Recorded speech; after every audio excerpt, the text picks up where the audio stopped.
Black Star Network is here. Hold no punches! I'm real revolutionary right now. Support this man, Black Media. He makes sure that our stories are told. Thank you for being the voice of Black America, Roland. Stay black. I love y'all. All momentum we have now, we have to keep this going. The video looks phenomenal. See, there's a difference between Black Star Network and Black-owned media and something like CNN. You can't be Black-owned media and be scared. It's time to be smart. Bring your eyeballs home. You dig?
Hey, folks, today's Friday, October 13, 2023. Coming up, I'm Roland Martin Unfiltered, streaming live on the voters in Louisiana. Go to the polls tomorrow.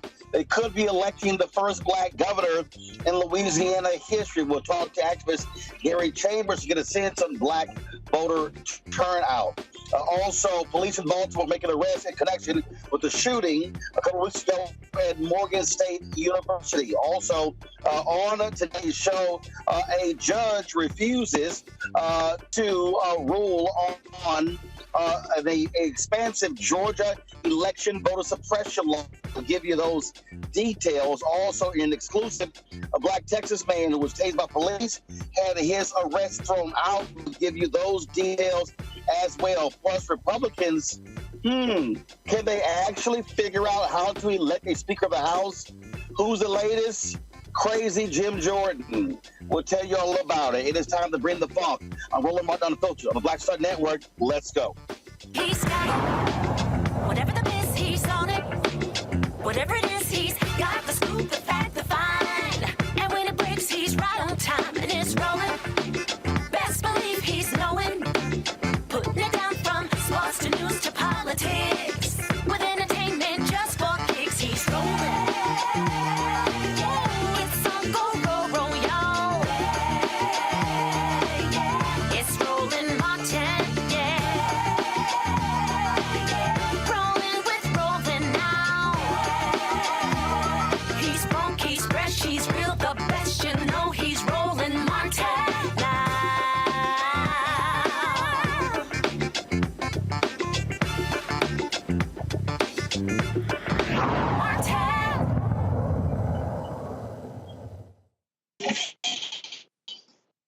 Major elections are taking place all across the country. Tomorrow in Louisiana, voters go to the polls to choose their next governor. The African-American who's running, Dr. Sean Wilson, polls show he is operating second place to Attorney General Jeff Landry. But what is black voter turnout in Louisiana? Activist Gary Chambers Jr. joins us right now. Gary, always glad to have you on the show. You broke down the numbers more than a week ago. What do they look like today? Well, Roland, thank you for having me and having this discussion. We are looking like about 26% of the turnout overall was black voters in early voting, which is higher than what it was in 2019 when John Bell Edwards won the governor's race, which says that black voters are paying attention to this election. We need that to be about 34% tomorrow on election day. So we need people to, before they go to Southern and Grambling and Southeastern for homecoming, to get up and go vote for Sean Wilson tomorrow morning, because it really does matter what is going to happen in the future of this state if we get Jeff Landry as our governor. And look, and not just those HBCU folks. Look, I tell people all the time, you know, there are 247,000 students at the nation's 107 HBCUs. 20% of them are non-black. You got 1.5 million black students at PWIs. So it's a whole bunch of black folks who are going to, let's see, you know, LSU, going to Tulane, going to all of these other universities, people who don't even went to college out there. And I keep saying to black folks, when we push our numbers to 50, 60, 70, 75%, we can decide the whole election. That's it. That's it. Because black people make up 34% of the state of Louisiana. We have 900,000 registered black voters in this state. And if those black voters activate tomorrow, we will send Sean Wilson to a runoff with Jeff Landry. And he is in a position to be the first black man elected governor in the state of Louisiana since 1972. And that person was not elected. They ascended to the office from being lieutenant governor. So there's never been a black person in the second blackest state in America elected governor. And it's not just because he's black. He's the former Secretary of Transportation. He has a PhD. He's a former professor. He knows where the light switches are in the state capitol, and he has a plan for how we make this state safer, stronger, and better for all of the people of the state of Louisiana, not just some. What are you seeing in terms of on-the-ground voter mobilization? I'll tell you, I put the word out to some people challenging them, and I haven't seen, prominent national black leaders going to Louisiana, holding rallies, doing events along those lines. And I even asked a few and didn't get a response from them. Well, what I'll tell you is the people that represent us on the national level, or who have represented us on the national level, do not make it seem possible for a black person to win. So when people around the country look to Louisiana, they talk to certain voices. We need to change the voices that we're listening to. A black person can win in the state of Louisiana. We need the resources and the mobilization, and we need you to activate the people that you know within this community. We can't reach everybody by ourselves. Everybody has their own sphere of influence, and we should use that sphere of influence to help this brother, not because he's black, but because he's black and qualified, because he has the skill set, the plan, the vision, and the ability to do the job. And so it is a disappointing thing sometimes as somebody who's actively pushing this. Last year I ran statewide.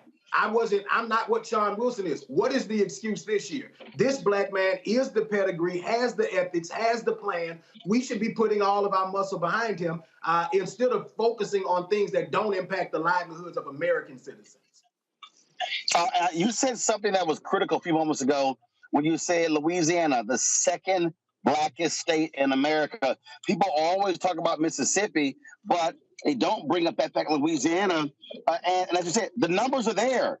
900,000 eligible registered black voters.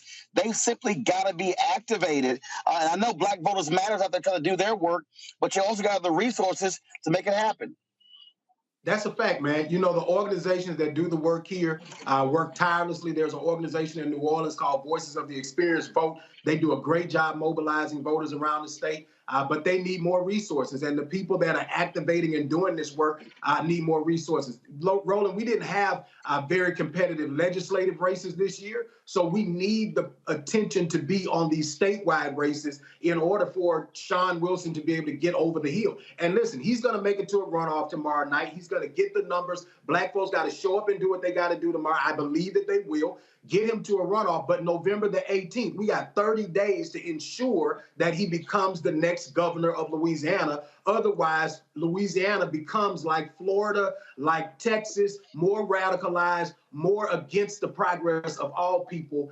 And we don't need that. Jeff Landry's already suing currently in federal courts to block black people from getting a second majority-minority district like Alabama just got. The Supreme Court said that we had to do it. And Jeff Landry, while he's running for governor, is fighting from us getting that second black majority seat. Well, explain that again for the folk who don't get it, Gary, in terms of what Louisiana will be like under a Jeff Landry as governor.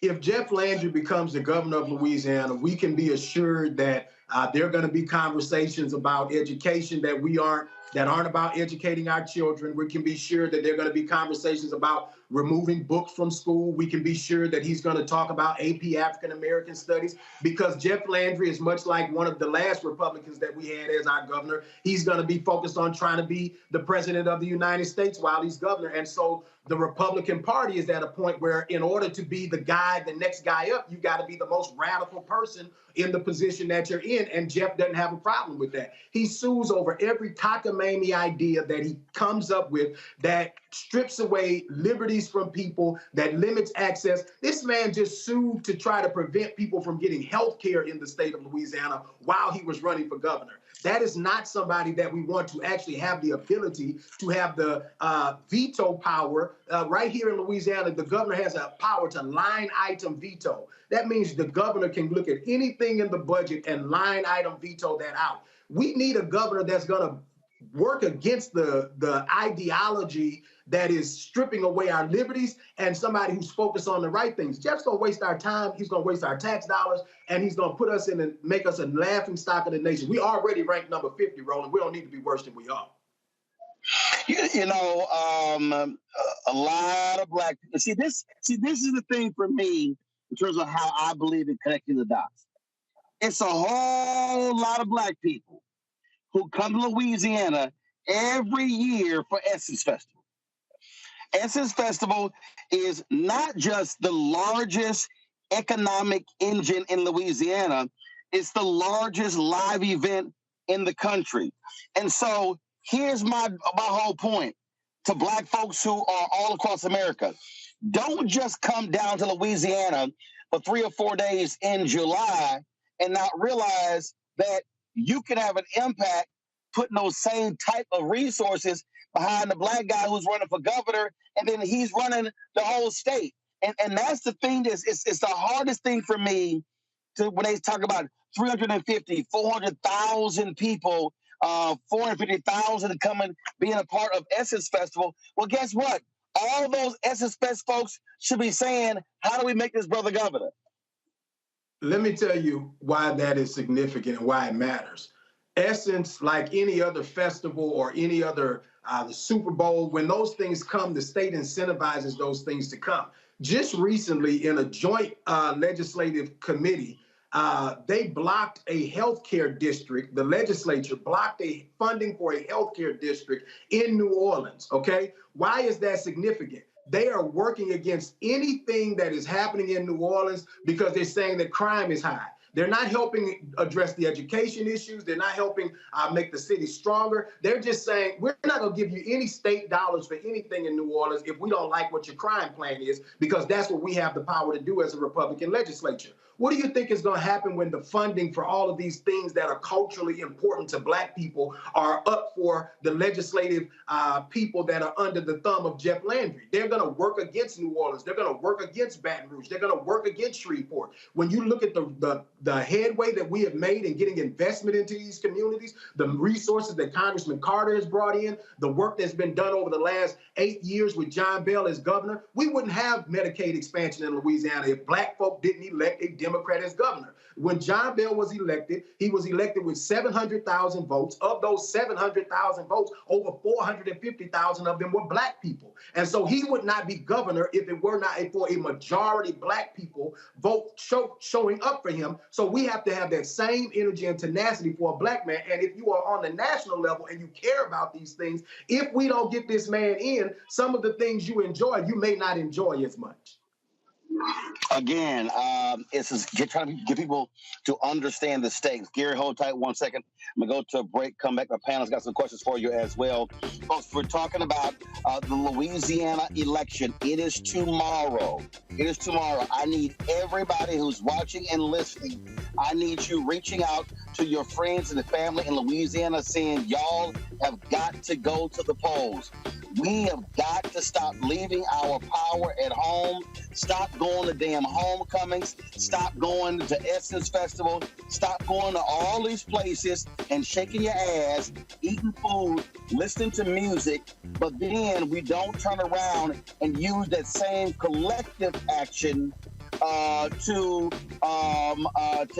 put people in office. And so we'll be right back right here on Rolling on the Filter on the Black Star Network.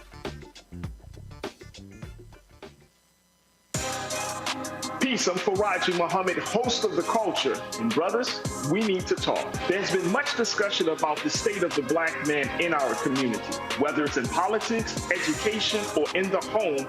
My brothers, we are struggling to lead the way, which is why The Culture will be hosting the Black Men Summit, where we'll be redefining and celebrating Black manhood. This special series will kick off on the 28th anniversary of the historic Million Man March on Monday, October the 16th at 4 p.m. Eastern Time. I'll be talking to some of Black America's most prolific, dynamic, thought-provoking Black men activists, scholars, and leaders about our role, our power, and our future. So tune in and join the conversation as an online culture crew member for The Culture's Black Men Summit, redefining and celebrating Black manhood. Starting Monday, October 16th through Friday, October 20th, 4 p.m. Eastern Time each day, right here, exclusively here on the Black Star Network.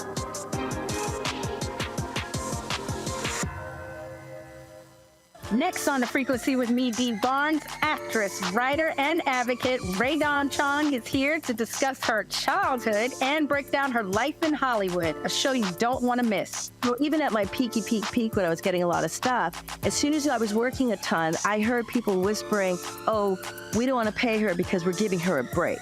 Only on The Frequency on the Black Star Network. On a next, A Balanced Life with me, Dr. Jackie, we meet Ricky Fairley. She was given a death sentence by her doctor 11 years ago. But for Ricky, giving up was not an option. She declared war on her disease, turned her entire life upside down, and won the battle. I know that God left me here to do this work. And when you talk about faith, faith is what got me through. I mean, I had to relinquish my faith and give my life to God and say, okay, God, what have you got for me? And He gave me my purpose. And that's why I'm here. Her amazing story of strength, balance, and survival here on A Balanced Life with Dr. Jackie on Black Star Network.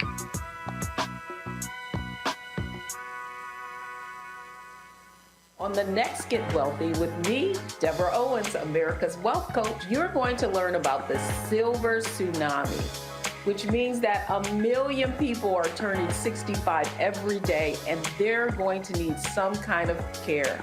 You're going to meet two sisters whose situation with their own family led them to start a business in this industry, and now they're showing others. This is our passion, our mission, our purpose, our ministry. That's right here on Get Wealthy, only on Black Star Network.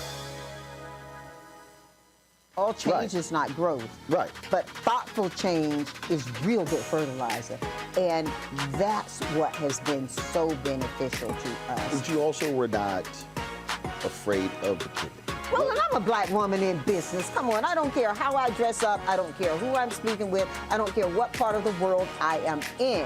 I still am a black woman in business. Being afraid of the pivot, being fearful of change is not what got me here. Respectful of change, respectful of pivot, yeah. Fearful, no, no.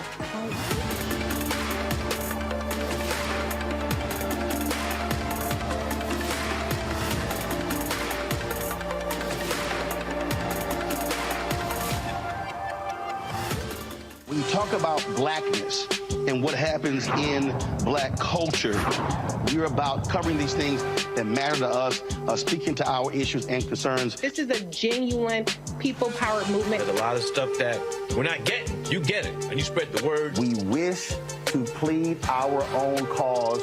Too long have others spoken for us. We cannot tell our own story if we can't pay for it. This is about covering us. Invest in black-owned media. Your dollars matter. We don't have to keep asking them to cover our stuff. So please support us in what we do, folks. We want to hit 2,000 people, $50 this month, raise $100,000. We're behind $100,000, so we want to hit that. Y'all money makes this possible. Checks and money orders go to P.O. Box 57196, Washington, D.C. 20037-0196. The Cash App is $RM Unfiltered. PayPal is R Martin Unfiltered. Venmo is RM Unfiltered. Zelle is RolandSMartin.com. Hatred on the streets, a horrific scene, a white nationalist rally that descended into deadly violence. White people are losing their damn minds. An angry pro-Trump mob storms the U.S. Capitol. We've seen shooting. We're about to see the rise of what I call white minority resistance. We have seen white folks in this country who simply cannot tolerate black folks voting. I think what we're seeing is the inevitable result of violent denial. This is part of American history. Every time that people of color have made progress, whether real or symbolic, there has been what Carol Anderson at Emory University calls white rage as a backlash. This is the rise of the Proud Boys and the Boogaloo Boys. America, there's going to be more of this. Here's all the Proud Boys, guys. This country is getting increasingly racist in its behaviors and its attitudes because of the fear of white people. The fear that they're taking our jobs, they're taking our resources, they're taking our women. This is white fear.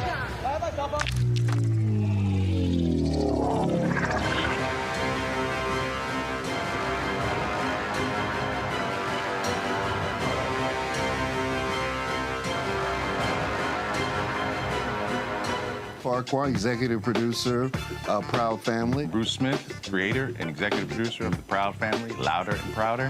And you're watching Roland Martin Unfiltered.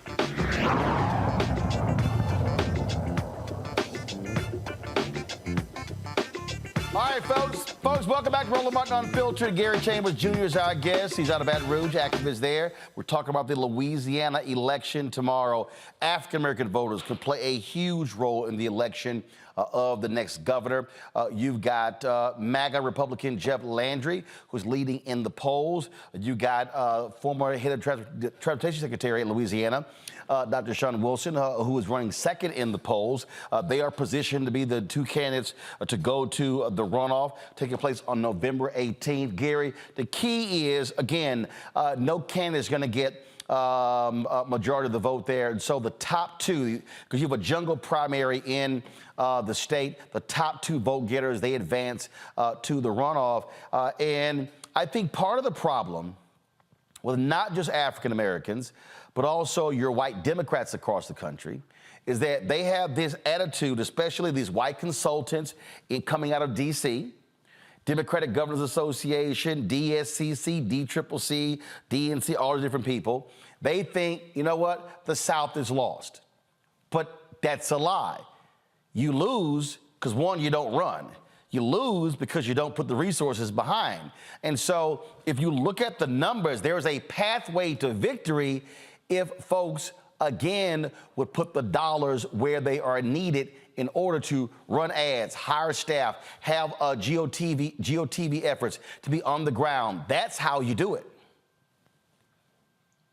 It's absolutely how you do it. I think that when you look at what the investment is, the candidates that are running in Louisiana, are not raising the millions of dollars in comparison to what we saw in Georgia.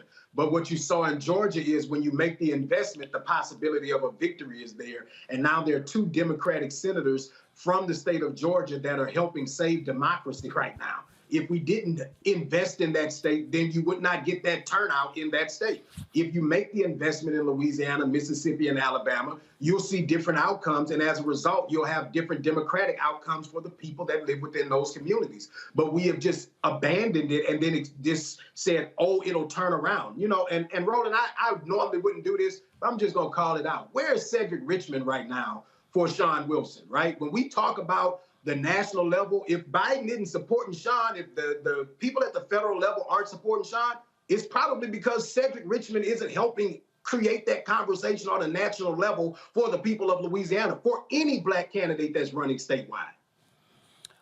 Hey, that's a damn good question. And it's also one, again, for the DNC as well. Matt Manning, Civil Rights Attorney at Corpus Christi. Matt, welcome to the show. Your question for Gary. Yeah, first, good afternoon, brothers. I want to say, Gary, I got to push back on something you said.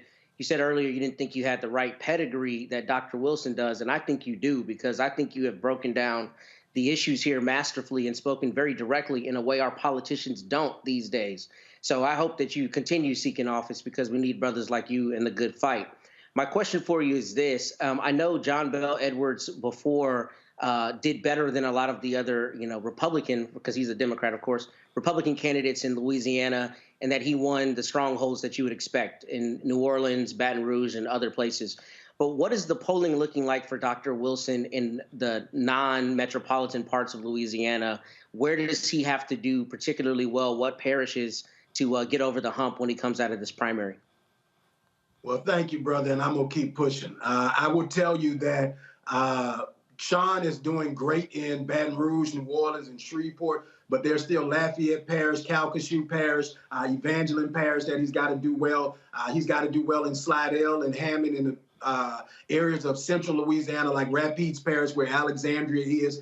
He's got to be able to turn out black voters in all of those communities, progressive, forward-thinking white voters in those communities. Up in Monroe, there got a lot of black folks in Monroe, Louisiana. There are places in Louisiana that people have never heard of that are full of black people and full of forward-thinking white folks who want to see things different in this state. There's just not the resources to activate a lot of those people. But where Sean is going and having conversations, people are responding, and I think they're going to show up. And right now, black folks have shown up 1.3% higher than they did in 2019 for John Bell. That's not a whole lot, but that is an encouraging thing, which I hope that more people are going to take it serious and get up in the morning and go vote. Because, you know, if you look at what has happened in Louisiana, you know, John Bell and I have had our share of disagreements, but I recognize that having a Democrat as the governor of the state of Louisiana has saved us from being as radical as other southern states. And I know that we could go even further with somebody like Sean Wilson in the governor's office.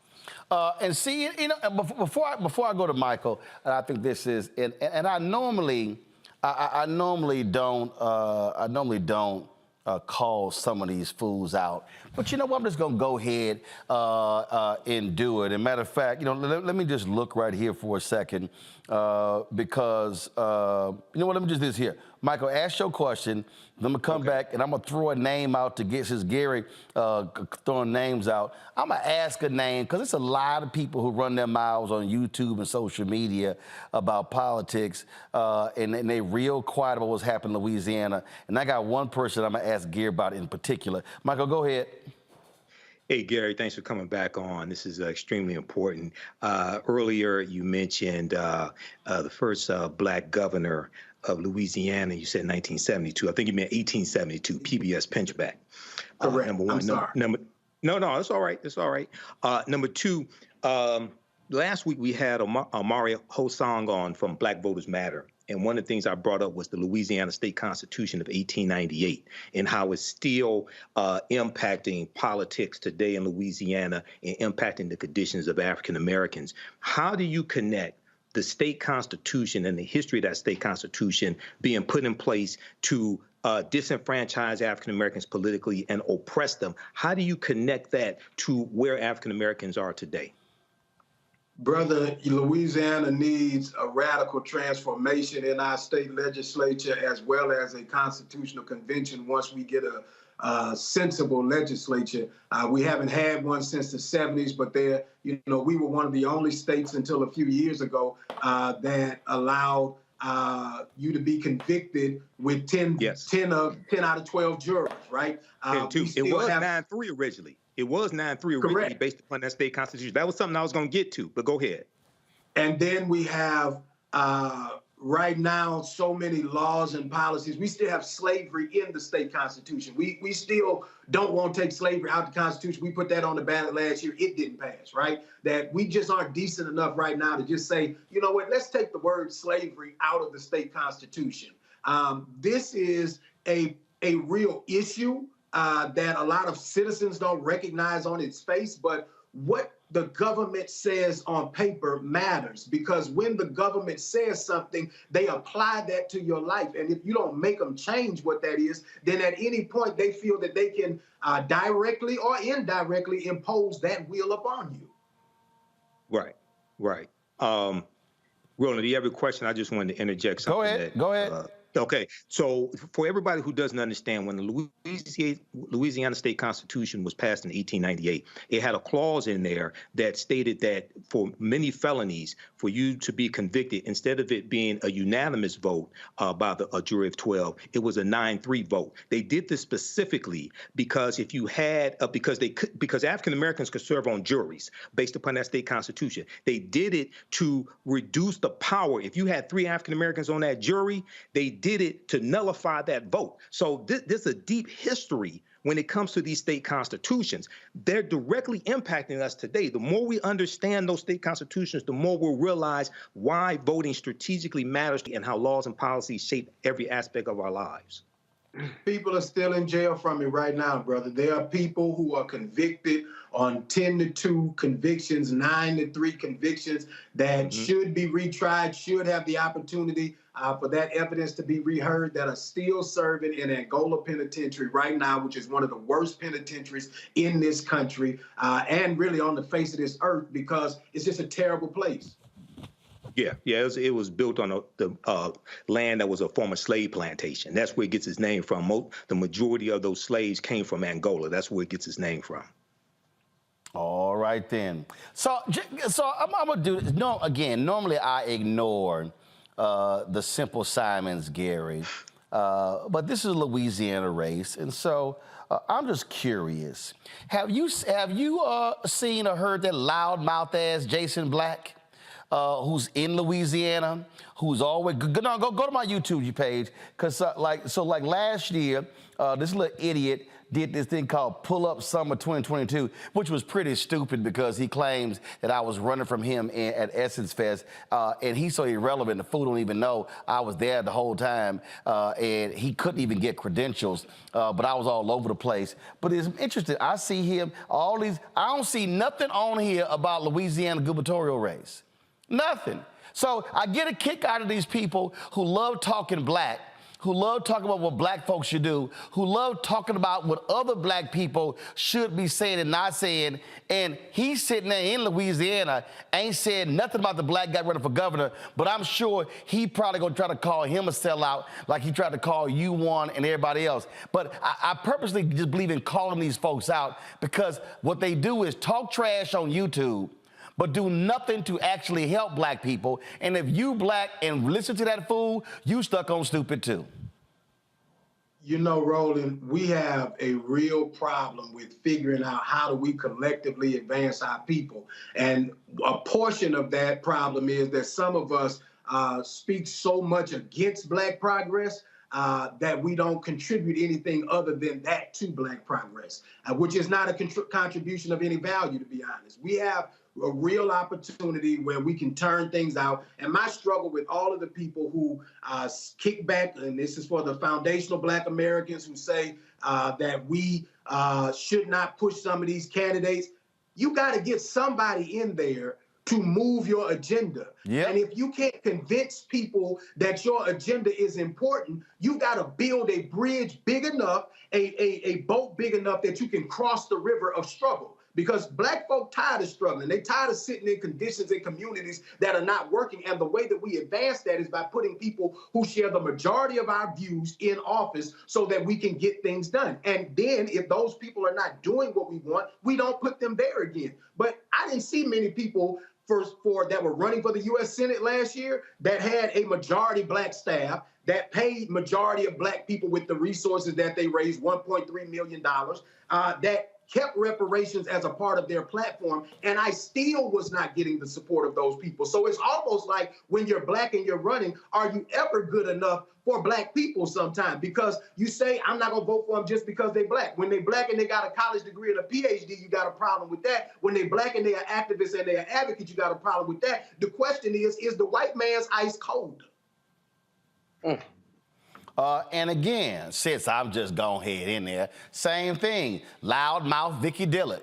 All they do is run their mouth. And again, you got black folks who run it. This is for the governor of Louisiana, second blackest state. On here, I see her talking about Kamala Harris, dogging Joe Biden, saying Clyburn sold us out, saying DNC chairman flees if the black Americans confront him, all this sort of stuff. I don't see nothing on here about the brother who's running for governor. And so all I'm saying to all of these so-called super black people, where you at?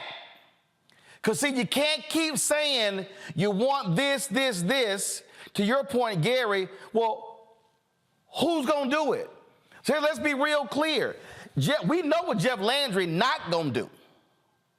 We know exactly what he is going to do that's going to be oppressive to black folks there in Louisiana. And so, yeah, I'm purposely name-calling all these folks who run their mouths. They love doing videos about me, but it's amazing when it's time to put the metal to the pedal, it's time to really get going, time to actually get folks elected who could speak to our interests.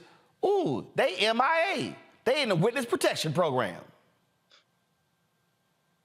It don't work for us, man. So that's why I tell folk, if y'all waste your time listening or following any of them, tell me what are they actually doing to advance the cause of black folks. Because guess what? If you're not in power, you can't do anything. Sitting on the curb, chirping and yelling on YouTube does nothing. Are you mobilizing and organizing? Are you helping to raise money? Are you telling people to create phone banks? That's all I'm saying. What are you actually doing? And if you're not doing anything, then you ain't doing nothing for the actual liberation of black people except just run your mouth. Pull it up, folks. The voting tomorrow in Louisiana. Louisiana, y'all. Polls in Louisiana open tomorrow at 7 a.m. They close 8 p.m. Central.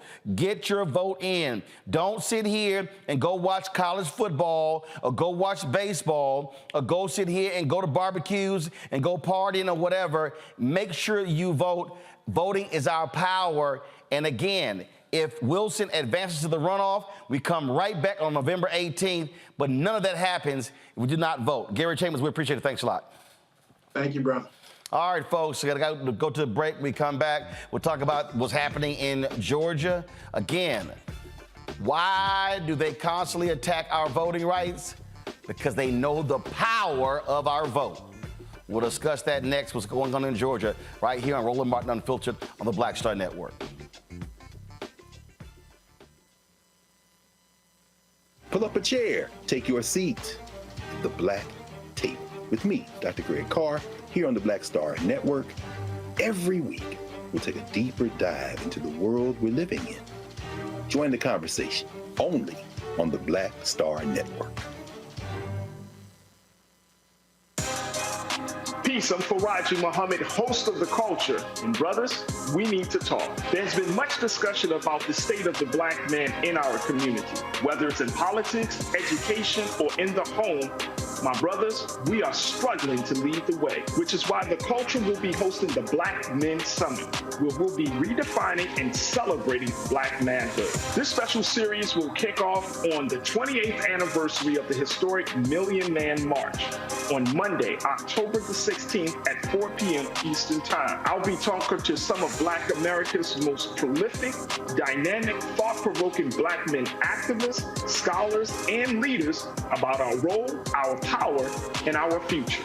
So tune in and join the conversation as an online culture crew member for The Culture's Black Men Summit, redefining and celebrating black manhood. Starting Monday, October 16th through Friday, October 20th, 4 p.m. Eastern Time each day, right here, exclusively here on the Black Star Network.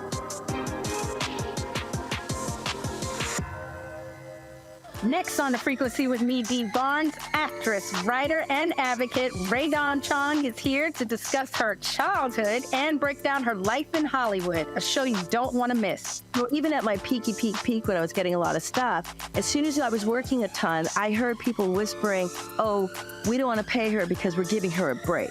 Only on The Frequency on the Black Star Network. Hey, it's John Murray, the executive producer of the new Sherry Shepherd Talk Show. This is your boy, Earthquake. And you're tuned in to Roland Martin, Unfiltered. All right, folks, welcome back to Roland Martin Unfiltered here on the Black Star Network. We have done so many stories, y'all, here about the constant attack on voting rights in this country. And not just the attack on black folks, the attack on young white voters, what's going on, Latinos and others. We see this happening all across this country, and we see this happening a lot in Georgia. In Georgia, a federal judge has declined to block several provisions of a recently passed law in Georgia, while there are various legal challenges to it. Now, you often see this, folks, where they will say, well, while these cases are going forward or appeals are being happening, then we're not going to stop things. We saw the same thing happen with the congressional districts.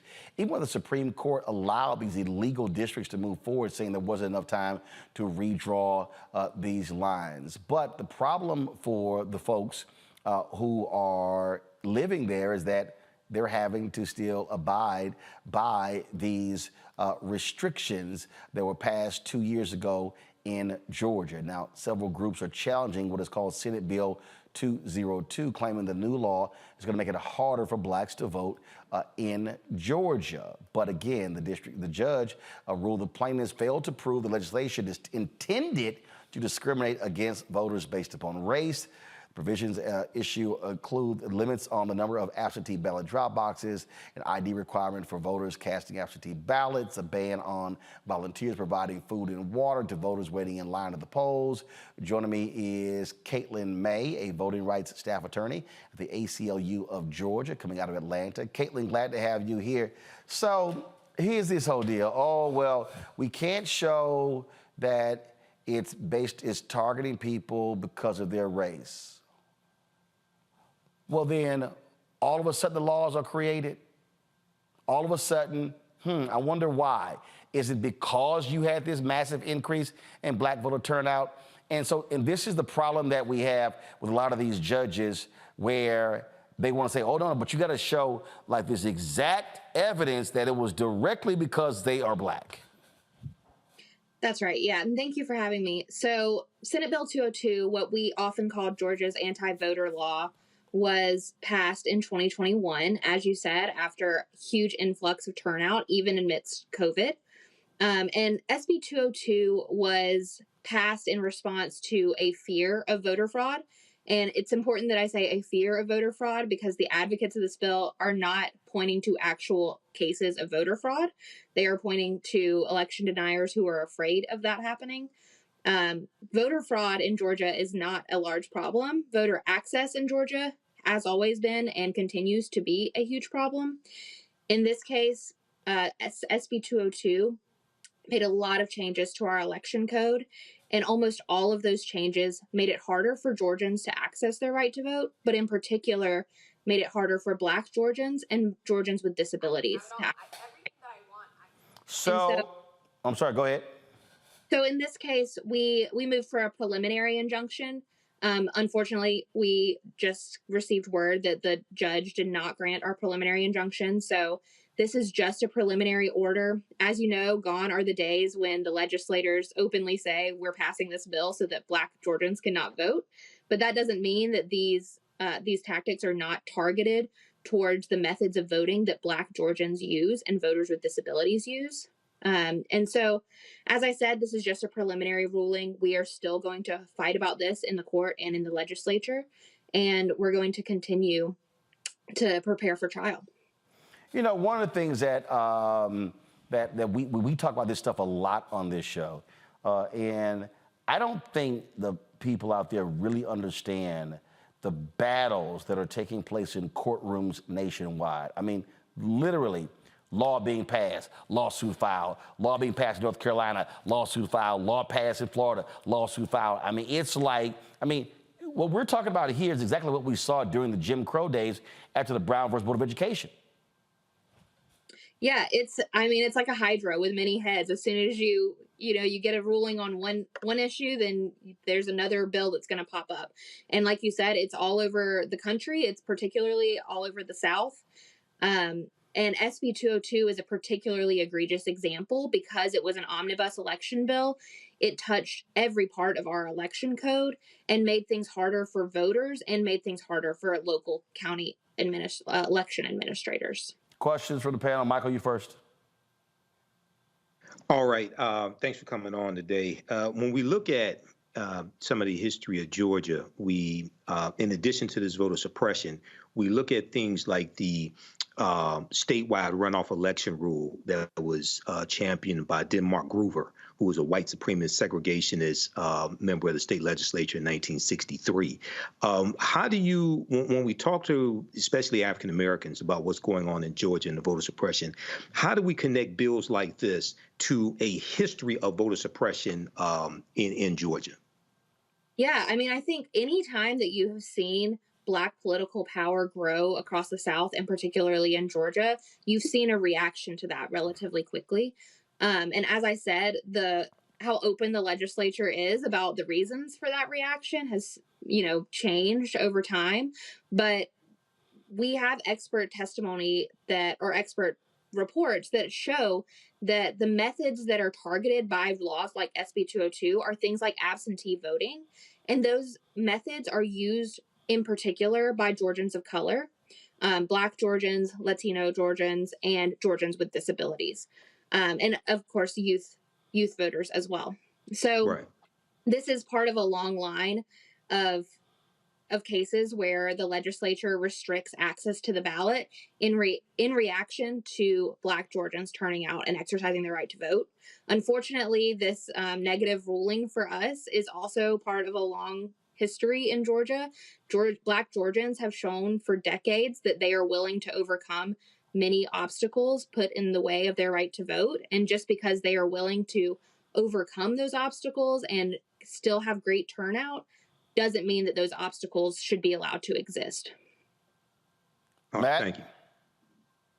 Yeah, Caitlin, I have 2 questions, one of which is kind of a wonky lawyer question, so excuse me for that in advance. But I guess the 2 questions I have are, first, as it relates to the provisional ballots, I saw that there is a prohibition on a provisional ballot that is cast in the wrong place. And I wanted to know how kind of you guys are framing that, because that seems to me to be pretty clearly violative if somebody goes through the checks at the appropriate place, casts the ballot, and they end up being in the wrong place. It seems like that's not their fault. That's the election administrator's fault. And I kind of want to see your position on that. And then the second question is, how are y'all handling the messaging? Because the difficult part of this seems like you almost need fewer Black people to show up in order to show there is, in fact, a disparate impact, but you can't, publicly advocate for that. So how are y'all handling the messaging part of this as it relates to the lawsuit? Sure. Yeah. So as to your first question, that is the out-of-precinct voters. That is one of the many provisions of SB 202 that we are challenging. So that is unfortunately one of the provisions that we had hoped to have eliminated temporarily for the 2024 elections while we wait for trial. Unfortunately, that was not the result that we got, but we will continue to fight for that and hopefully have a long-term solution that changes that law back to what it was and allows people to cast a provisional ballot at any time of day. SB 202 changed that law to only being after 5 p.m., so 5 to 7 p.m. on Election Day. And as to your second point, that's exactly right. Of course, we would never use any kind of messaging to ask people not to show up to vote. We always want high voter turnout, and Georgians have really turned out in the past couple of years, despite these restrictions on their access to the ballot. But, we just have to show the judge that just because people are willing to go to great lengths to exercise their right to vote doesn't mean that the restrictions are not unnecessarily hindering that access, and doesn't mean that those laws are just. So we have a coordinated, we call it integrated advocacy. We have a great policy and communications team. So all of us work together to simultaneously try to make sure individual Georgians are able to access their right to vote and do turn out to exercise their right to vote, but also challenging these laws so that in the future and long term, that's an easy thing to do, because it's not right now for many Georgians. All right, then. Well, keep up the good fight, Caitlin. We appreciate it. Thanks a lot. Thank you for having me. All right, folks, when we come back, we're going to show you an ad that the Republican is running against one of the brothers who we talked to this week in Virginia. That is pretty shameful. They've darkened the ad, and they're using the typical week on crime. Wait till we show you this sheer stupidity and what's happening in Virginia. You're watching Roland Martin Unfiltered on the Black Star Network. You too, folks, hit that like button, y'all. And your support, what we do is critical, so please contribute to our Bring the Funk fan club. Your dollars make it possible for us to do what we do. Send your check and money order. P.O. Box 57196, Washington, D.C., 20037-0196. Cash App, $RM Unfiltered. PayPal, R Martin Unfiltered. Venmo is RM Unfiltered. Zelle, Roland at RolandSMartin.com. Roland at RolandMartinUnfiltered.com. And of course, be sure to download the Black Star Network app, Apple phone, Android phone, Apple TV, Android TV, Roku, Amazon Fire TV, Xbox One, Samsung Smart TV. And be sure to get a copy of my book, White Fear, The Browning of America is Making White Folks Lose Their Minds, available at bookstores nationwide. We'll be back in a moment. All change is not growth. Right. But thoughtful change is real good fertilizer. And that's what has been so beneficial to us. But you also were not afraid of the pivot. Well, and I'm a Black woman in business. Come on, I don't care how I dress up. I don't care who I'm speaking with. I don't care what part of the world I am in. I still am a Black woman in business. Being afraid of the pivot, being fearful of change is not what got me here. Respectful of change. Respectful of pivot, yeah. Fearful? No, no.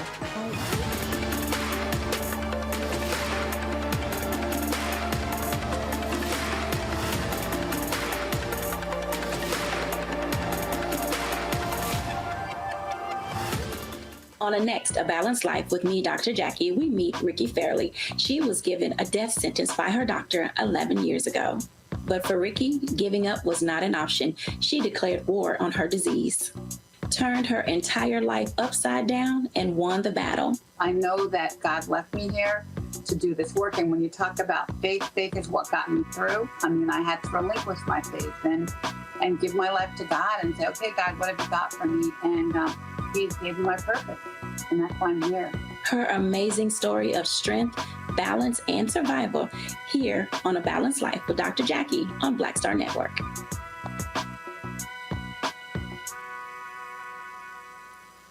Pull up a chair, take your seat. The Black Table with me, Dr. Greg Carr, here on the Black Star Network. Every week, we'll take a deeper dive into the world we're living in. Join the conversation only on the Black Star Network. Hello, I'm Jamia Pugh. I am from Coatesville, Pennsylvania, just an hour right outside of Philadelphia. My name is Jasmine Pugh. I'm also from Coatesville, Pennsylvania. You are watching Roland Martin Unfiltered. Stay right here.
All right, folks, Monday, we were in Virginia Beach with several candidates who are running for the Virginia House with one of our Get Out to Vote events, opportunity for people to learn more about the candidates. And one of those candidates was Michael Fagans. He served in the military, raised by a teacher. And so just so you understand the games that people play, I mean, here's somebody who literally put the uniform on to fight on behalf of this country, and his Republican opponent, Karen Greenlaw.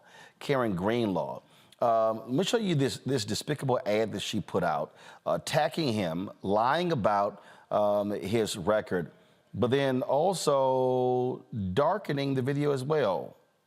All right, y'all, play it. Michael Fagans is endorsed by radicals who want to defund our police and release murderers and rapists from prison. Fagans even implied cops are worse than terrorists. Karen Greenhall is endorsed by Virginia law enforcement. I know nothing's more important than keeping our community safe. As your delegate, I supported pay raises for law enforcement and voted for legislation to put violent criminals behind bars. I'm Karen Greenhall, candidate for delegate, and my campaign sponsored this ad. First of all, who is the shameful brother in her spot, standing there? Now, I want y'all to go back to this here, because I'm going to show y'all what happens when these people put these kind of ads out, and I'm going to show y'all how they lie, okay? So go ahead and play it, and then I'm going to tell you to freeze it, okay? Go ahead. Michael Fagans is endorsed by radicals who want to defund our police and release murderers. Stop right there. Okay, so here's the first thing. Michael Fagans wants to, so go back, bring it back. So they got a picture of him in his Alpha blazer and tie, saying he wants to defund our police. You see, there's nothing to back it up. No facts whatsoever. Nothing. They're not quoting anywhere. They're not showing anything. They're not citing any source. Then they go to the next one. Go ahead. Endorsed by radicals who want to defund our police and release murderers and rapists. Stop right there. Okay, he wants to release murderers and rapists. So you see somebody in a hoodie. Okay, here's the deal again.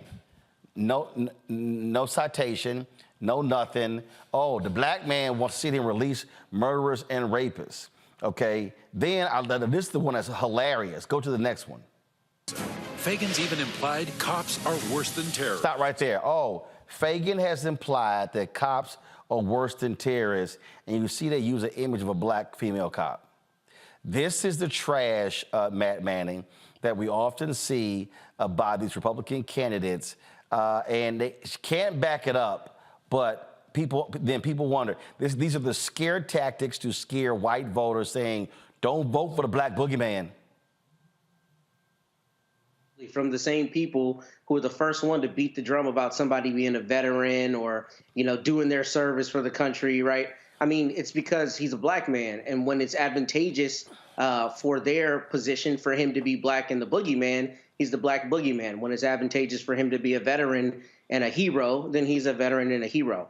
And that kind of cognitive dissonance is exactly what you see across the political spectrum, but particularly from Republicans and particularly as it relates to black people. And I think it's shameful because they know there's no accountability for it. That's really the biggest issue here. Both sides of the aisle play political games. We'd be dishonest if we didn't say that. But what I find in situations like this is that nobody's ever going to call them out on it. I mean, release murderers and rapists. I don't know the policy point behind that, but I suspect he's a proponent of some kind of bail measure, right? Which, if you believe in the Constitution, you have to believe in because the Constitution affords you that right. But that's not what the voters want to hear, unfortunately, and that's not what they feel they need to tell them. Instead, you put a black man on the screen and you put in big, bold font, release murderers and rapists, and it becomes, I don't want to vote for that guy because he's, lawless. He's for lawlessness despite having fought for the country. So that kind of cognitive dissonance and dishonesty has absolutely no accountability. Nothing happens for doing that, and that's why you see it there. And in places like here in Texas, some of the political ads I've seen are insane, and they're among the same kind of vitriol and a lot of the same xenophobic vitriol. For instance, with immigrants, Dan Patrick and others have had some ads that paint it like every person who is an immigrant is inherently lawless and for the folks who don't know, Dan Patrick is Lieutenant Governor of Texas. Go ahead. Well, and we know that that isn't true. I mean, we know that the data doesn't bear that out. And we know that what that is both fear and race mongering, intending to play to the fears of predominantly white people who are afraid of a country slipping out of their grasp that has long ago slipped out of their grasp. So this is part and parcel with that kind of messaging. And the sad reality is there's no accountability for it, which is why we continue to see it. Michael? Yeah, Roland, this is reminiscent of the Willie Horton ads from 1988, the presidential race between George H.W. Bush and Mike Dukakis, who was the governor of Minnesota. And the reason why Republicans keep doing things like this and playing this old playbook, playing this old game from their playbook and prey on the fears of especially white suburbanites is because oftentimes it works. We saw it work when Senator Ron Johnson ran re-election against Lieutenant Governor Mandela Barnes in Wisconsin, and they darkened, if I remember correctly, in the campaign ad that was for Senator Ron Johnson, they had a darkened picture of Lieutenant Governor Mandela Barnes. They talk about defund the police, which is why when that phrase first came out, I understand the sentiment, but I said as somebody has a background in marketing, that's one of the dumbest ass slogans I've ever heard. It's going to come back to bite you in the behind, and it has time after time after time. What we have to do is outflank Republicans. We know the playbook they're going to come with. We need to outflank them and talk about how, yes, you're for upholding law, but you're also for being fair. You're also for taking a holistic approach to policing. And hopefully Michael Fagans comes back and hits hard with facts and evidence, because it appears that they're manufacturing a lot of things against him. Yep, of course. To prey on the fears of white people as well, who will most likely be oppressed by the Republican candidate if he wins. Indeed. Speaking of the Republicans, looks like in the House they've decided, or guess they're going to move forward with Jim Jordan as their speaker designee. Let's see if we get to 18 votes. It did not take long for House Democratic Minority Leader Hakeem Jeffries to rip into this. Jim Jordan is literally one of the most pathetic individuals who's in Congress. And man, Jeffries did not waste any syllables in describing him. House Republicans have selected as their nominee to be the Speaker of the People's House the chairman of the Chaos Caucus, a defender in a dangerous way of dysfunction, and an extremist extraordinaire. When we had a narrow majority under the last Congress, led by Speaker Pelosi in partnership with Senate Democrats under the leadership of President Joe Biden, we were able to pass bills to make a difference in the lives of the American people. House Democrats passed legislation to save the economy through the American Rescue Plan by putting shots in arms, money in pockets, and kids back in school, and allow America to be reopened as the strongest economy of any in the developed world. House Democrats were able to pass the Bipartisan Infrastructure Investment and Jobs Act to fix our crumbling bridges, roads, tunnels, airports, our sewer and water systems, our mass transportation systems, and to ensure that there was high-speed internet access and clean water in every community. House Democrats, with our majority, were able to pass gun safety legislation for the first time in 30 years that will save lives. House Democrats were able to pass legislation to stand up for our veterans who were exposed to toxic substances, Agent Orange, and things to undermine their health, their safety, and well-being, and to provide millions of veterans with the health care they need to live the lives that they deserve. House Democrats were able to pass the CHIPS and Science Act to bring domestic manufacturing jobs back home to the United States of America. And House Democrats were able to pass the Inflation Reduction Act to strike a dramatic blow against the climate crisis, set our planet on a sustainable trajectory forward, lower energy costs, strengthen the Affordable Care Act, lower health care costs, and drive down the high price of life-saving prescription drugs for millions of Americans, including dropping the price of insulin from thousands of dollars a year to $35 a month for millions of Americans. That is the track record legislative accomplishment under a House Democratic majority. House Republicans have just elected a Speaker nominee who in 16 years in this Congress hasn't passed a single bill because his focus has not been on the American people. His focus has been on peddling lies and conspiracy theories and driving division amongst the American people. House Republicans now have a choice. There are only two paths forward. On the one hand, House Republicans can continue to triple down on the chaos, the dysfunction, and the extremism that has been visited upon the American people as a result of the House Republican Civil War. On the other hand, traditional Republicans can break away from the extremism, partner with Democrats on an enlightened bipartisan path forward so we can end the recklessness and get back to doing the business of the American people. And Democrats are ready, willing, and able to get that done. Well, I must say, Mike, they really have picked an idiot if they're going to go forward with Jim Jordan. A stone cold idiot. Jim Jordan is one of the dumbest people in the House, in the Republican caucus in the House of Representatives. He gets absolutely nothing done except to push the MAGA agenda, except to push the extreme right Freedom Caucus agenda. So I've been following this closely. We've been discussing this on the African History Network show, and Jim Jordan got 124 votes in the to be the Republican choice, 124 to 81 for Scott, who was the challenger. So it's not clear he's going to get. From what I'm seeing, they need 217 now instead of 218. So they must be a House of Representatives person short.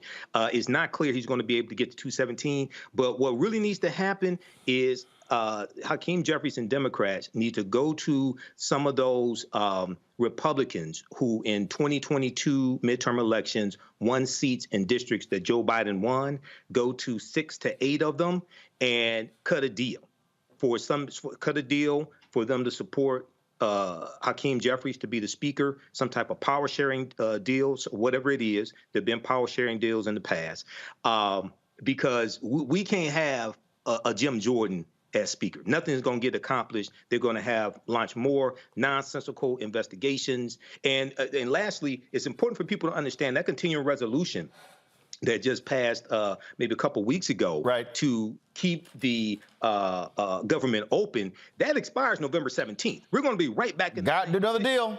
Got to do another deal. Do another deal. Hey, the Republican Accountability Project put out this video, Matt, which is all Republicans talking about this idiot Jim Jordan. Watch this. Jim Jordan lied about the 2020 election. Then they added fraud on top of it, and that's why President Trump wasn't elected president. It was that lie that caused the insurrection at the Capitol. I don't know how you can ever convince me that President Trump didn't actually win this thing. They knew President Trump was going to win on election night, but they wanted to keep looking for and finding and counting ballots. He almost destroyed our democracy. Got 11 million more votes than he did in 2016, but somehow the guy who never left his house wins the election. Jim Jordan should never be the Speaker of the House. They want to lead with election denier. Boy, that's leadership. You know, I don't know, Roland. I don't know. Maybe I'm not understanding fully the contours of this, but I think this could actually be a good thing to this extent. Jim Jordan is an idiot, and Jim Jordan is a Trump proxy. But as we saw with McCarthy, this is the worst time to want this job, right? He had to give up so many concessions that we're talking about how he was the first Speaker of the House ousted in history. So I think perhaps there's a chance if Jim Jordan gets elected, yes, things will grind to an even worse halt, but that civil war will, basically render him ineffective. I mean, it might be an Icarus situation or a clipped wing situation, if you will, where he becomes the Speaker of the House. He tries that, mess where he's grinding the government to a halt, and before we know it, he's gone. And he's not only gone, but he has been rendered ineffective. That might be a little naive take on it, but when I saw that he was in the running for it, I thought they're insane, number one. And number two, if I were him, I wouldn't want this job. And the reason is I think him, Marjorie Taylor Greene, Lauren Boebert, and a few others have tried to really make their political hay by being the, anti-establishment, against everything type of people. But to be the Speaker of the House, you have to effectively work with the other side, which in this instance is going to cut his legs out from under him, and the Jim Jordan show will lose a lot of its effect. So I'm not hoping he becomes Speaker of the House, but if he does become the Speaker of the House, I think his ineffectiveness there may render him ineffective going forward. But that could also be a naive take. I'm not sure. Lord, the Jim Jordan show is going to be a truly shit show. All right, y'all, got to go to break. We come back. We'll talk about this exclusive story out of Texas. Black man who had been tased by cops. Guess what? Charges dropped. Amazing what happened when that video comes out, huh? All right, folks, we'll be back right here on Roland Martin Unfiltered on the Black Star Network.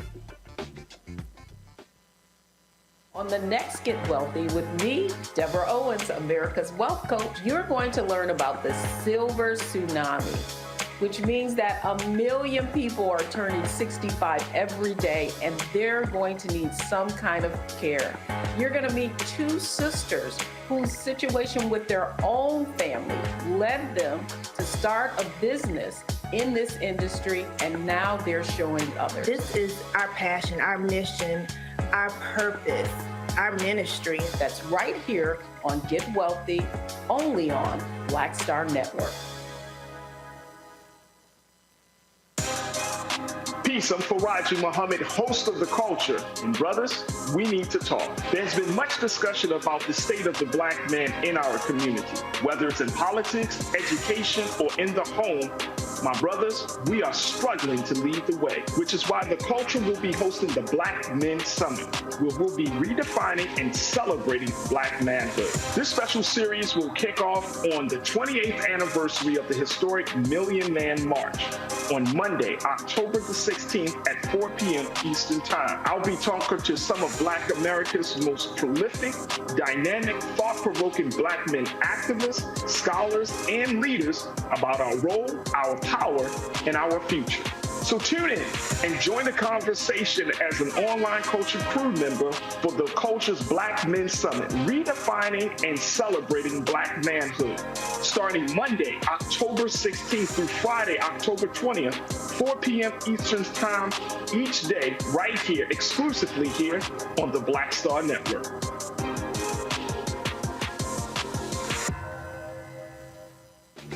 I'm Marissa Mitchell, a news anchor at Fox 5 DC. Hey, what's up? It's Tammy Roman, and you are watching Roland Martin Unfiltered.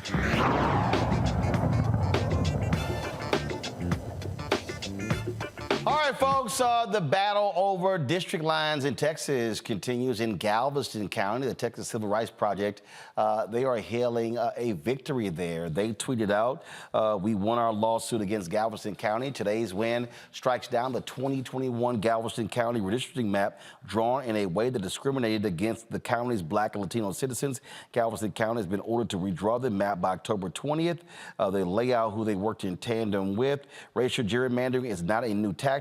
It impacts voters of color every election cycle, and this case proves that voters will not sit idly by while politicians aim to diminish their power. That's Joaquin Gonzalez. And so congratulations to the Texas Civil Rights Project. Speaking of Texas, folks, we have an update on a story that we previously talked about. The arrest of a Texas man who was tased in an ambulance following a seizure by Killeen Police, well, has been suppressed.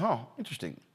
Now, Matt is one of Truman McCollum Jr.'s attorneys, and we talked about the federal lawsuit filed against 3 police officers and the city alleging that his civil rights were violated. On January 16, 2021, Truman suffered a medical emergency in a Burger King parking lot, causing him to hit another vehicle on January 16, 2021. He was not responsive when he was removed from his car. He was then taken to an ambulance. The body cam video provided to us by his attorneys shows Truman being tased multiple times in the ambulance and again when they moved him to the police car. Yeah, folks. You see here, the officers, they are, first of all, we got a couple of people here. Matt is here, of course. We also have Rawls Williams with us as well to explain what in the heck going on here. So glad to have both of you out here. So, all right. So we had body cam footage before, Matt. Now we have a different camera here. And the defense that they gave beforehand, that seems to fly out the window. Yeah, it does. So to make it clear, Roland, I'm one of Truman's 2 attorneys. My co-counsel, Rossi Williams, is obviously here. And one of the parts of this that we probably didn't flesh out the first time is that Truman is also facing criminal charges. So I represent him on those criminal charges. And pretty early on in this case, I recognized that there was a serious legal issue as it relates to the probable cause where the police officers arrested him. So I filed a motion to suppress. I went up and argued it. They put one of the defendants in the federal civil rights case on the stand. I ate him alive. The judge agreed with me. There is not probable cause to arrest him here for anything that he got charged for. So she issued an order granting our motion to suppress, which means that everything in the criminal case is dead, essentially. So now the state is intending to appeal it. They haven't filed their brief on time. I think they're appealing it because they're salty that we won. But where we are now is that we are focused solely on the civil rights case going forward. You know, this is just, it's still interesting him Rosie, as we looked at this whole deal, that they're trying to defend this when it's utterly illogical that a man was in an ambulance. And everything that we see, it wasn't like he was attacking anybody. They just decided, what the hell, we're going to tase him. Well, first of all, thank you so much for having us on the show. I've been enjoying it tremendously tonight. But, you know, whenever you're dealing with that thin blue line and it comes to Black people, we're not walking around happily singing, I Got Georgia on My Mind. Because those cops who are racist, they're out to take us out each and every time. So in relation to Truman, it's important also not just to note that he was inside an ambulance, but to note that he'd had a seizure. He literally had a seizure in the drive-thru of the Burger King. And that is what caused his car to go forward into the car in front of him. And that is what caused the Burger King employee to call 911 for medical assistance for someone whom he witnessed have a seizure. So when you just showed that body-worn camera of the Killeen PD tasing Truman inside the ambulance, Truman is still coming out of the seizure. He has no idea he's inside of an ambulance. When they removed him from the car, he was literally still unresponsive. And so the paramedics placed him inside the ambulance to receive treatment. The police then entered the ambulance and started tasing him. So at no point during this entire process that you see here, this entire injustice, does Truman even know what's going on? And even later, the police, in their own write-ups, admitted to that he was incoherent. He didn't know who we were. He didn't know we were police. Yet time and time again, this is what we see them doing.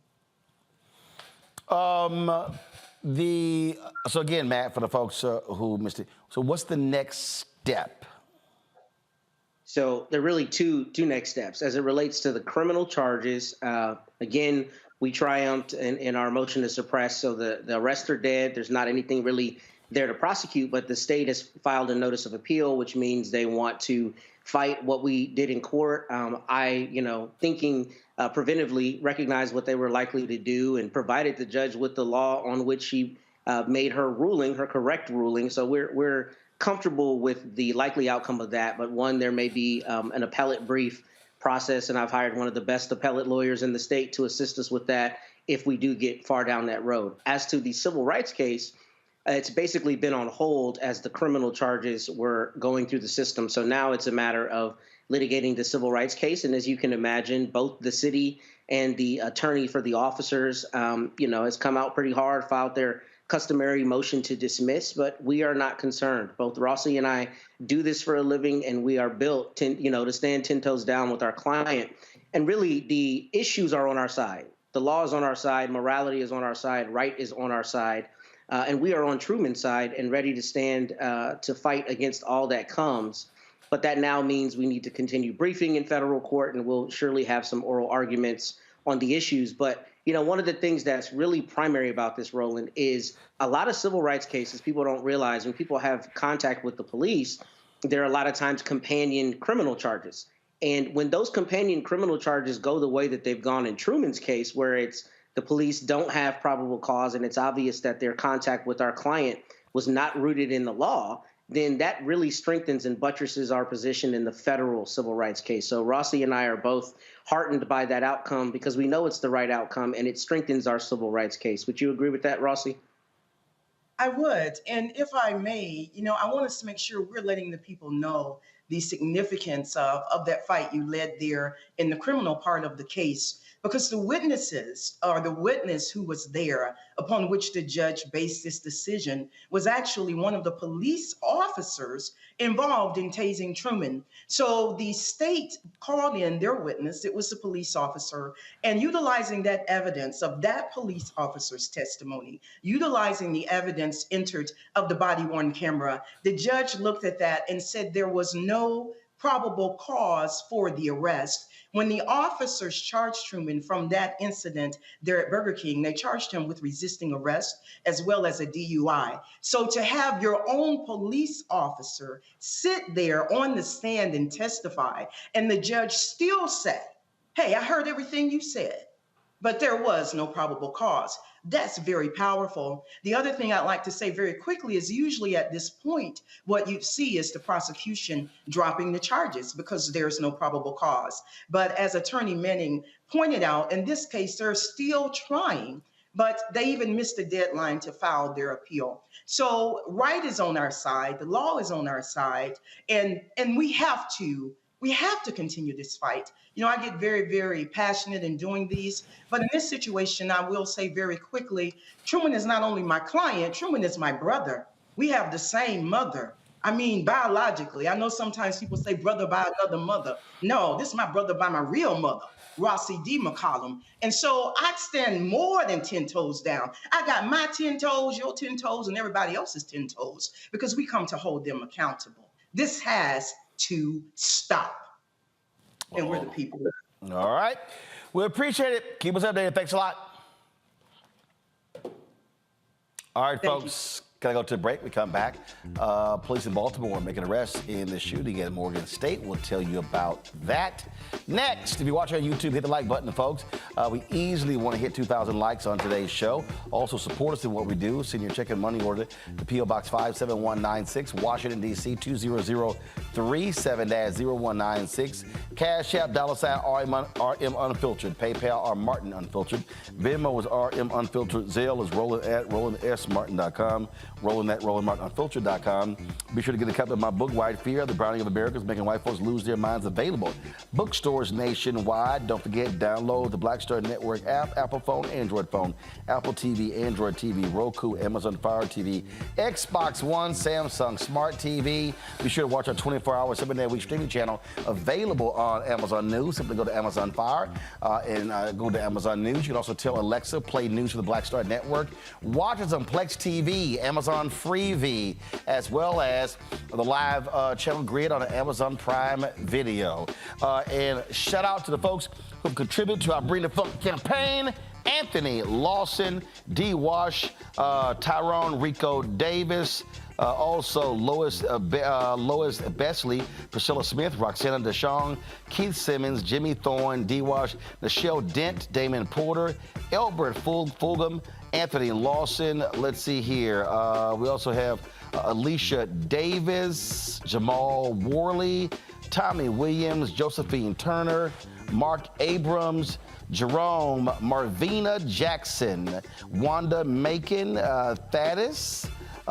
We have Rongella Redmond, and let's see here, TYWS, Carletha Brown, Darhill Johnson, Donald White, Preston, Corey Jackson, Aisha Holloman, Monty, Ava Walcott, Patricia Wilson, Anthony Glover, Stacy Robinson, Jesse Jackson, Keith Young, Bia 2377, Terry Jones, Robert Davis, let's see, Curtis Roofer, Cornelius Antwine, Portia Anderson, Michael Potts, Exodus Real Estate Holdings, LLC, Hubert Murphy Jr., Andre Hollins. Thanks a bunch.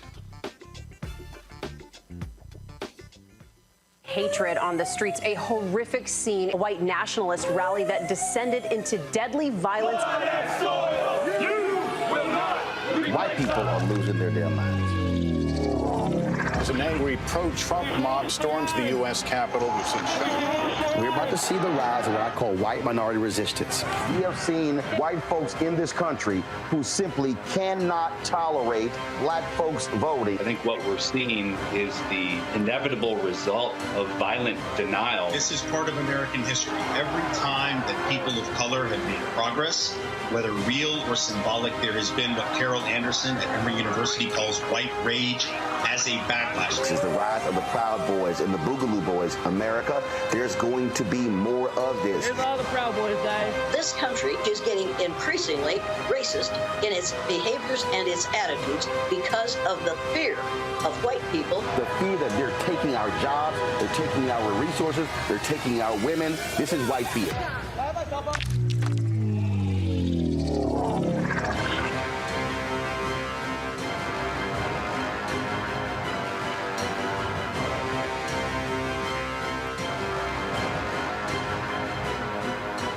Pull up a chair, take your seat at the black table with me, Dr. Greg Carr, here on the Black Star Network.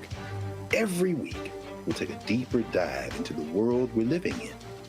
Join the conversation only on the Black Star Network. Next on The Frequency with me, Dee Barnes, actress, writer, and advocate Rae Dawn Chong is here to discuss her childhood and break down her life in Hollywood, a show you don't want to miss. Well, even at my peak when I was getting a lot of stuff, as soon as I was working a ton, I heard people whispering, oh, we don't want to pay her because we're giving her a break. Only on The Frequency on the Black Star Network. Hi, everybody. I'm Kim Coles. Hey, I'm Donnie Simpson. Yo, it's your man Deion Cole from Blackish, and you watch Roland Martin, Unfiltered.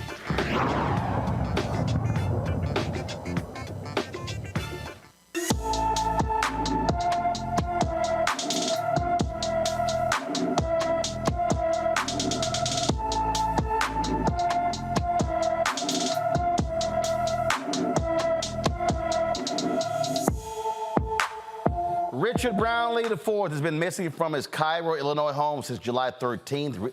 A 33-year-old is 6 feet, 3 inches tall, weighs 240 pounds with black hair and brown eyes. Richard was last seen driving his black 2010 Chevy Aveo with Illinois tags DE 33808. Anyone with information about Richard Brownlee IV is urged to call the Alexander County, Illinois Sheriff's Department at 618-734-2141, 618-734-2141. Folks, the Baltimore Police Department has one suspect in custody in the shooting that took place, the mass shooting that took place at Morgan State University. They've also issued a warning for the second suspect, who's still at large. Police have arrested a 17-year-old man on attempted murder charges in Washington, D.C.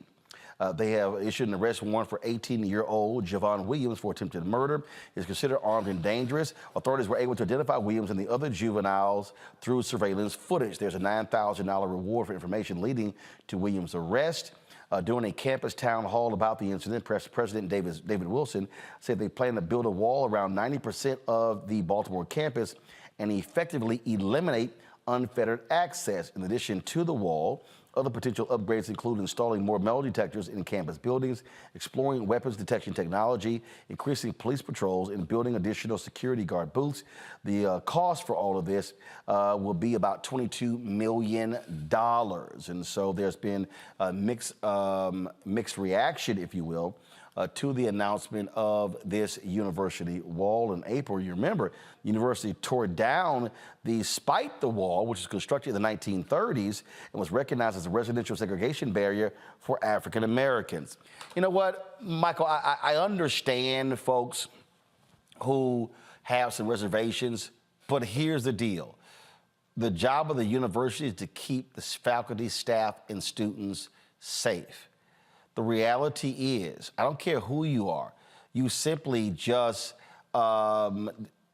especially where universities are located, you just can't have sort of that open access. And I think that for a lot of people, we just live in different times. I can tell you, I've traveled all around the country. I've gone to various campuses, HBCUs, PWIs, community colleges, and here's the deal: most universities, they're wide open. I mean, right. you can just look. My alma mater is Texas A&M University. It's literally wide open. You could just walk straight on the campus. It's a massive campus, but that's most universities, and so depending upon where you are, the university's got to keep it safe. And if this means directing people into entrances to get on campus, so be it. Yeah, and you know, my alma mater, Wayne State University here in Detroit, is an open campus. You know, right in the cultural center, right near the Charles H. Wright Museum of African American History. You can just walk on campus. So a lot of universities in you know, what we would call urban areas are like that.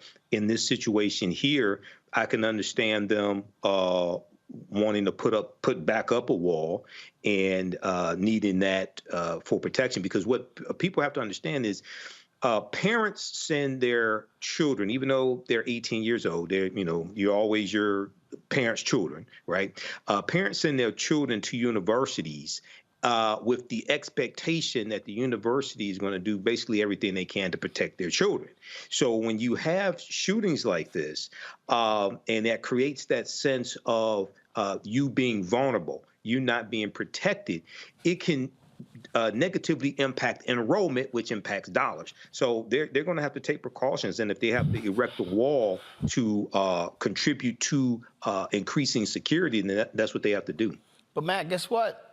There are fences around Air Force bases, military bases. I mean, we see fences around many facilities. Yeah, and I don't think that those facilities should be begrudged for basic security considerations. And they got guns.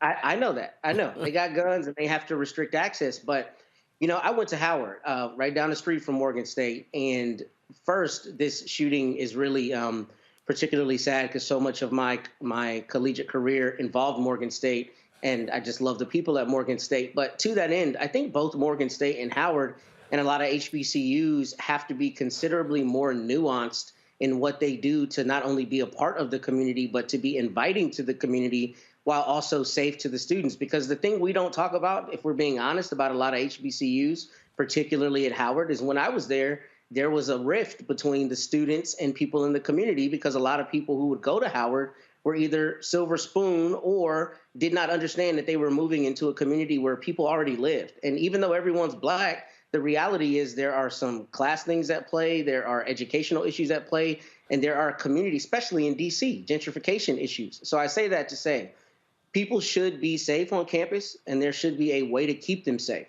But I think both Howard, Morgan, and all other HBCUs would be tone deaf if they didn't do that in a way that was still inviting to the community, because while these are bastions of Black education, they can't ostracize Black people in the communities around them.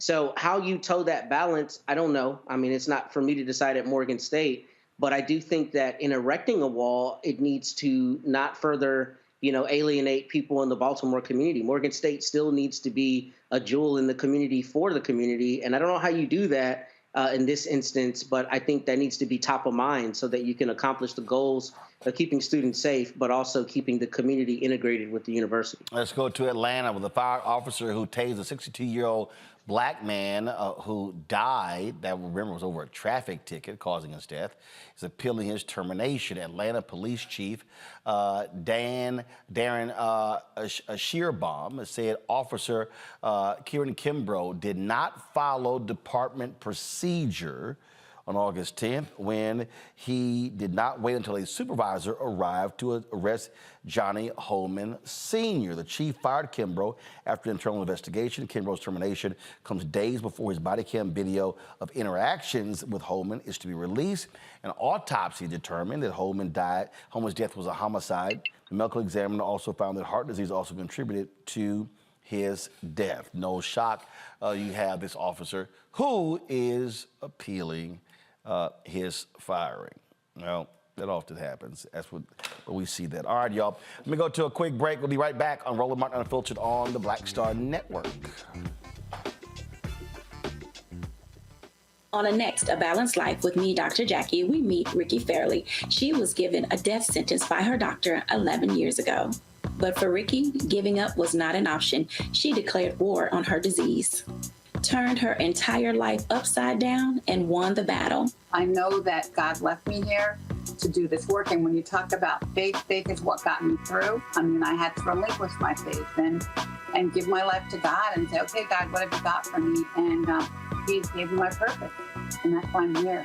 Her amazing story of strength, balance, and survival here on A Balanced Life with Dr. Jackie on Black Star Network.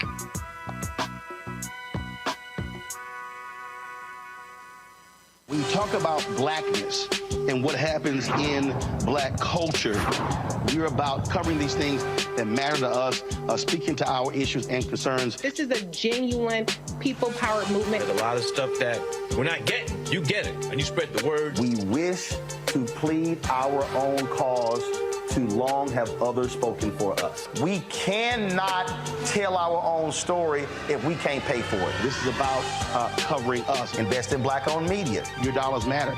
We don't have to keep asking them to cover our stuff. So please support us in what we do, folks. We want to hit 2,000 people, $50 this month, raise $100,000. We're behind 100,000, so we want to hit that. Y'all money makes this possible. Check some money orders. Go to P.O. Box 57196, Washington, D.C. 20037-0196. The Cash App is $RM Unfiltered. PayPal is R Martin Unfiltered. Venmo is RM Unfiltered. Zelle is Roland at RolandSMartin.com. Hey, what's up, y'all? I'm Devon Frank. I'm Dr. Robin B., pharmacist and fitness coach, and you're watching Roland Martin Unfiltered.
Folks, the war continues in Israel, between Israel and Hamas.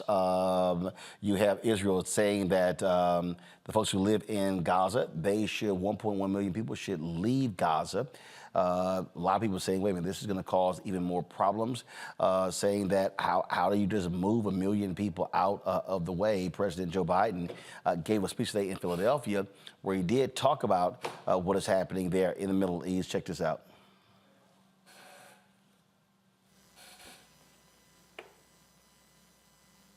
All right, give me 1 second. We're pulling it up. Hello, everybody. It's good to be almost home. Hey, guys, I live in Delaware, okay? And by the way, I'm a big Pennsylvania guy, but you have an advantage in Philly. 1, I married a Philly girl. 2, you're between Scranton and Wilmington. You know, Scranton, you guys have no sense of humor, man. Look, Ryan, thanks for that introduction. I really mean it.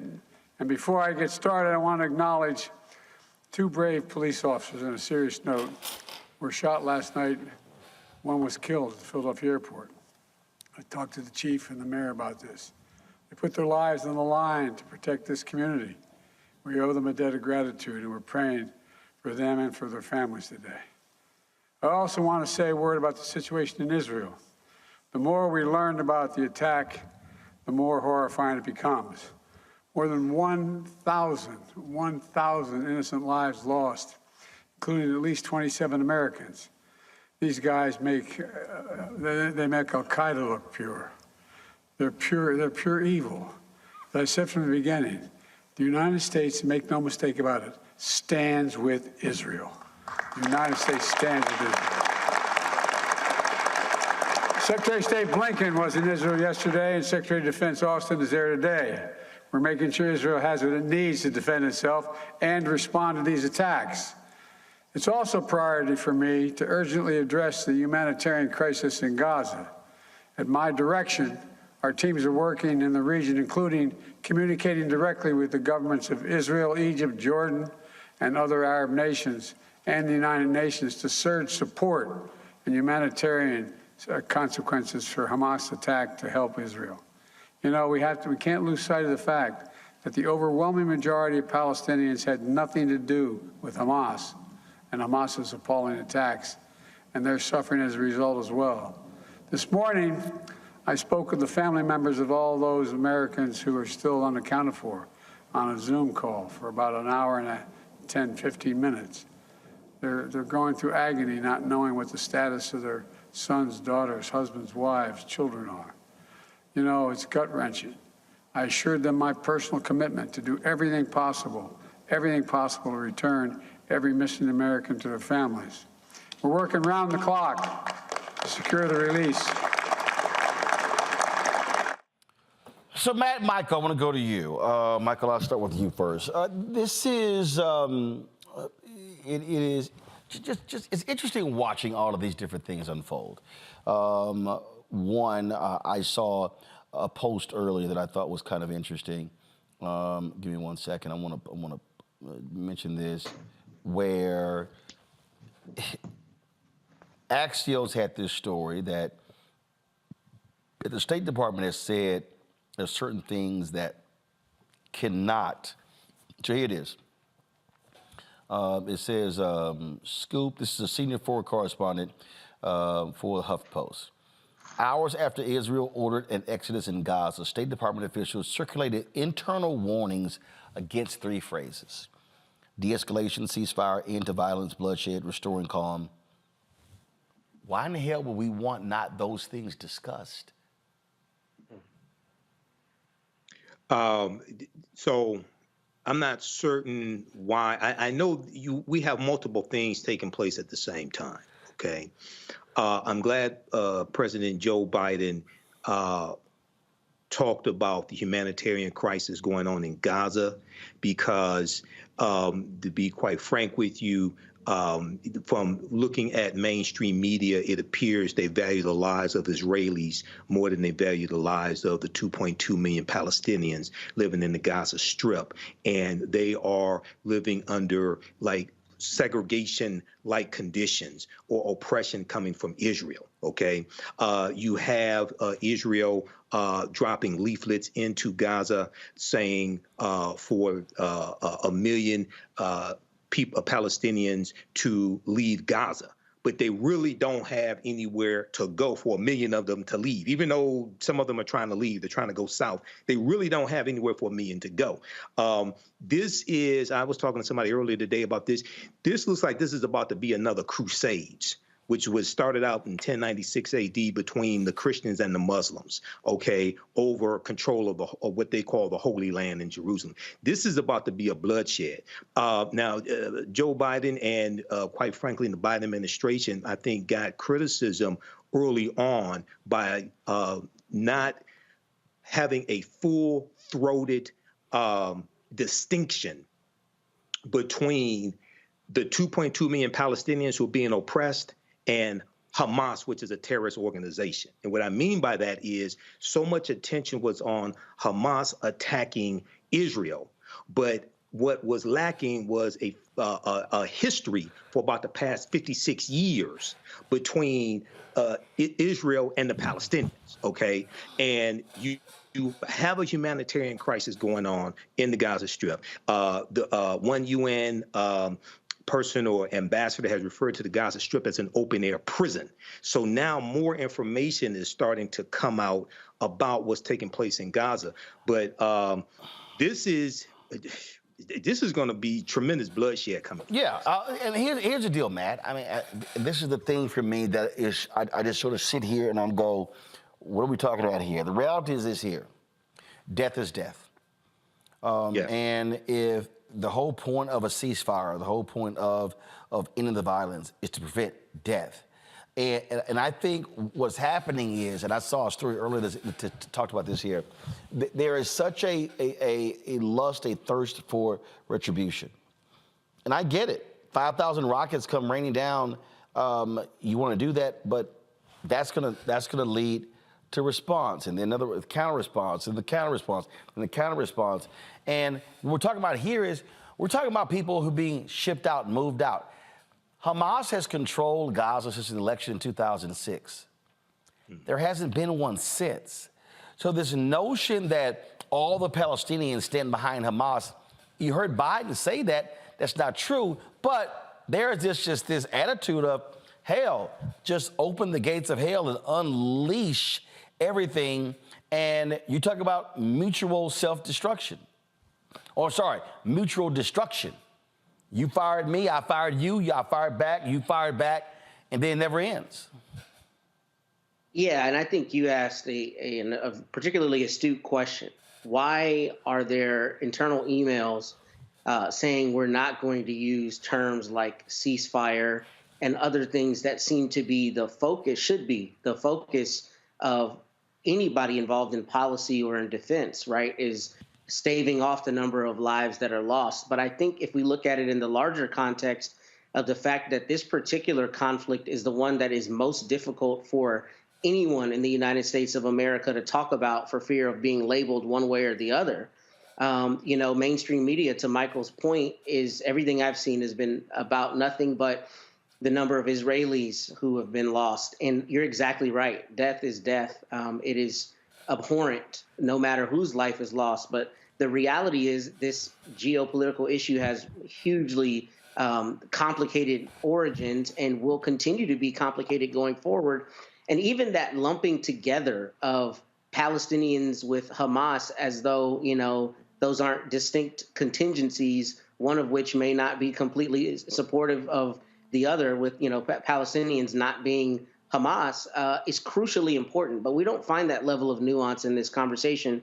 And what I always find particularly difficult in this instance is, he's the president, so naturally he has to talk about the number of Americans lost. But when you have thousands of people dying, it seems that if America is involved in this conflict, our primary focus should be how do we stop more people from dying, rather than purely being in lockstep with one of the combatants, with Israel. And I think, if that's the government's policy, then that's fine, but that should be overridden by all efforts to make sure that we don't have continued loss of life. So I think that the media has to be more truthful about how it's playing this and how it is portraying it. And I understand people's fear about not being anti-Semitic or any other kind of label. But if we don't talk about the issues and all of the attendant issues, honestly, then we can't meaningfully have conversations about how the United States can help make sure that people on both sides aren't losing their lives. This is the homepage to HuffPost. Stunning U.S. memo, don't call for de-escalation in Gaza. Also, the Israeli president said all Gazans responsible for attack. Seriously, how 2.2 million people in Gaza, Michael. How do you make the claim that, they're all responsible for the attack? What this says, what it sounds like, this just gives us license to destroy it all and everyone. That's exactly what it is. Our sister, Dr. Joy DeGruy, who wrote Post-Traumatic Slave Syndrome, she talks about cognitive dissonance, and she talks about for you to dehumanize another people, you have to put negative pejorative terms on these people to reduce their humanity, to then justify mistreating them. And this is what it appears is taking place now by trying to lump all of the 2.2 million Palestinians in who Israel has been oppressing for years. Let's make that clear. Okay, it's the same way African Americans were segregated and oppressed by white people here in this country. This is what's taking place now by the Israeli government. Now, I also make a distinction most of the time between what the government is doing and what the everyday citizens feel and what they're doing, because oftentimes, sometimes there's congruency, but oftentimes there's a disconnect between how the government is oppressing the people in another country and how the everyday citizens of that oppressive country, act. But this is how you set up a people for mass extermination. You put negative terms on them in the media to then justify and reduce the desire for other nations to come to their aid. And lastly, there has also been a call from reports I've seen. I think New York Times had an article about this. There has also been a call for all of the Arab, I can't remember if they said Arab nations or Muslims, however they put it, to rise up as well.